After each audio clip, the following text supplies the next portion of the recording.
Assalamualaikum warahmatullahi wabarakatuh. Perkenalkan, nama saya Amrina Rosada.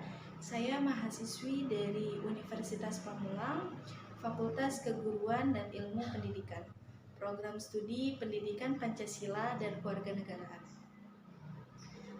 Di sini saya akan menyelesaikan tugas wawancara mata kuliah Sosiologi Politik yang diampu oleh Bapak Herdi Wismanjaya, SPD MH.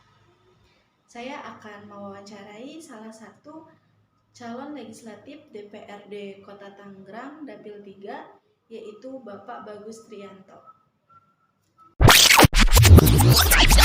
Perkenalkan, nama saya Amrina Rosada. Saya mahasiswi dari Universitas Pamulang. Saya mohon izin untuk mewawancarai Bapak dalam rangka untuk tugas kuliah saya.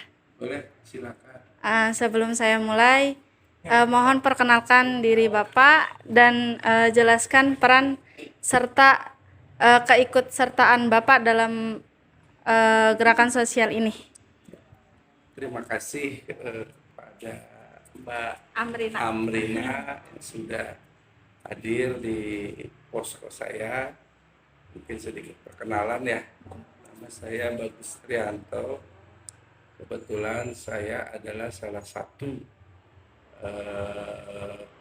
kontestan yang maju dalam pemilihan legislatif periode ini, dan saya beralamatnya kebetulan di Dapil Pinang, karena dapil saya adalah Dapil 3 Pinang dan Cipondo. Saya berdomisili di Kunciran Indah. Kebetulan ini adalah posko kedua saya di Jalan Gajah Mada, Kelurahan Cipete. Motivasi atau niat saya maju dalam Pileg di periode ini karena saya ingin memberikan apresiasi kepada masyarakat, khususnya di Dapil 3 Pinang Cipondo. Kenapa Pinang Cipondo? Karena saya merasa Pinang ini adalah kebanyakan dari keluarga besar saya. Keluarga besar saya ada di sini, saudara saya ada di Kecamatan Pinang, dan juga banyak teman-teman saya juga yang berada di Kecamatan Pinang dan Cipondo. Nah, ini adalah salah satu motivasi saya, bagaimana caranya saya juga ingin membantu keluarga, saudara, dan sahabat saya dengan melalui aspirasi-aspirasi mereka yang bisa tersampaikan kepada pemerintah, khususnya pemerintah Kota Tangerang. Itu niatan saya, karena prinsip saya adalah orang yang berhasil adalah orang yang bermanfaat bagi orang lain. Itu intinya, bagaimana saya bisa bermanfaat juga bagi keluarga saya, teman saya, dan saudara-saudara saya. Dalam Bapak mengikuti gerakan sosial ini, apa tantangan serta hambatan Bapak yang sekarang sedang Bapak hadapi? Kalau tantangan dan hambatan setiap pencalonan itu pasti ada, entah dari internal atau eksternal. Ya, mungkin kalau dari internal kita, tantangan dan hambatannya mungkin salah satu tim-tim dan jaringan kita itu yang harus kita bentuk secara struktural agar mereka juga bagaimana caranya bisa mensosialisasikan saya, memperkenalkan saya kepada masyarakat luas. Itu. Dan kalau dari eksternal sendiri ya sudah pasti banyak peserta caleg lain yang juga berkompetisi dalam memperebutkan Dapil 3 khususnya Pinang dan Cipondo. Nah, ini adalah suatu tantangan sebenarnya, bukan suatu hambatan bagi kita. Bagaimana tantangan ini bisa kita lalui, kita bisa lewati agar niat dan tujuan kita yang baik ini bisa tercapai. Intinya ya bagaimana ya kita dengan pembenahan dalam internal kita, dari tim, dari struktural kepengurusan segala macam. Nah, ini harus bisa berjalan sesuai dengan rencana agar target yang didapatkan kita meyakinkan masyarakat bahwa kita memang bekerja untuk masyarakat itu bisa tercapai gitu. Untuk pemilu langsung di 2024 nanti, menurut Bapak itu kenapa pemilu langsung itu penting dalam suatu konteks demokrasi? Iya, karena sangat penting dalam arti begini. Sekarang kan pemilih itu kan yang memilih masyarakat. Yang memilih itu adalah orang langsung. Gitu. Jangan sampai istilah kasarnya membeli kucing dalam karung. Jadi intinya ya saya sangat setuju kalau pemilihan itu secara sistem proporsional terbuka. Kalau proporsional tertutup itu kan tidak fair dengan sesuai dengan nomor urut kan begitu. Siapapun yang di nomor satu pasti dia yang menang.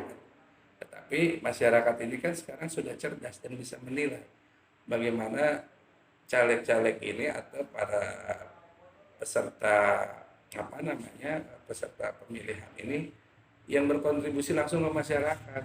Gitu. Jangan sampai ada bahasa ada gambarnya aja tapi nggak ada orangnya, masyarakat tidak tahu kan begitu. Yang paling penting sekarang kan masyarakat mengenal siapa yang mau mencalonkan, orangnya seperti apa, wujudnya ada. Begitu nanti dia jadi atau dilantik, nah ini masyarakat ini sudah bisa langsung berkomunikasi dengan apa namanya salah satu pemenang ini kan. Karena itu tujuannya adalah sebagai perwakilan rakyat, perwakilan mereka yang ada di masyarakat dan lingkungan. Makanya penting bagi saya masyarakat harus melakukan pemilihan langsung karena langsung dipilih oleh masyarakat, bukan oleh istilahnya dari partai atau dari institusi lain gitu. Untuk yang terakhir, menurut Bapak ini ya, bagaimana kriteria untuk calon pasangan presiden yang ideal untuk tahun berikutnya? Kalau berbicara presiden, ya saya sih yang penting presiden ini yang bisa mengerti dengan keadaan masyarakat sekarang. Memang saya nilai sekarang itu siapapun presidennya pasti di mata masyarakat semuanya sama. Dalam arti ya kebijakan-kebijakan presiden itu nanti tidak langsung istilahnya kena kepada masyarakat. Saya paham karena kalau pimpinan kepala negara itu kan banyak birokrasi yang harus dijalankan. Nah, kadang-kadang masyarakat juga kan pengennya secara instan bagaimana ada perubahan gitu kan, serta juga ada perbaikan. Kalau masalah presiden, saya berharapnya orang yang benar-benar bisa mengerti dengan keadaan sekarang masyarakat. Jadi jangan hanya dia berpikir secara kepentingan di atas saja, tetapi kepentingan di bawahnya terabaikan. Mungkin teman-teman mahasiswa juga bisa menilai bagaimana kepentingan ini kebanyakan kepentingan yang bersifat golongan, gitu, tetapi tidak mementingkan masyarakat di bawahnya. Kan, gitu.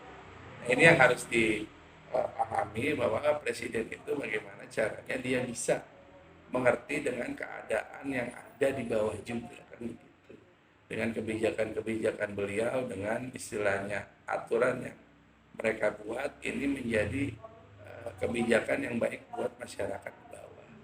Saya berharapnya sih kalau dari partai, karena saya dari fraksi Demokrat, pendukungnya adalah presidennya Prabowo gitu. Tapi kalau masalah pemilihan itu kan balik lagi ke pilihan nanti masyarakat luas kan begitu.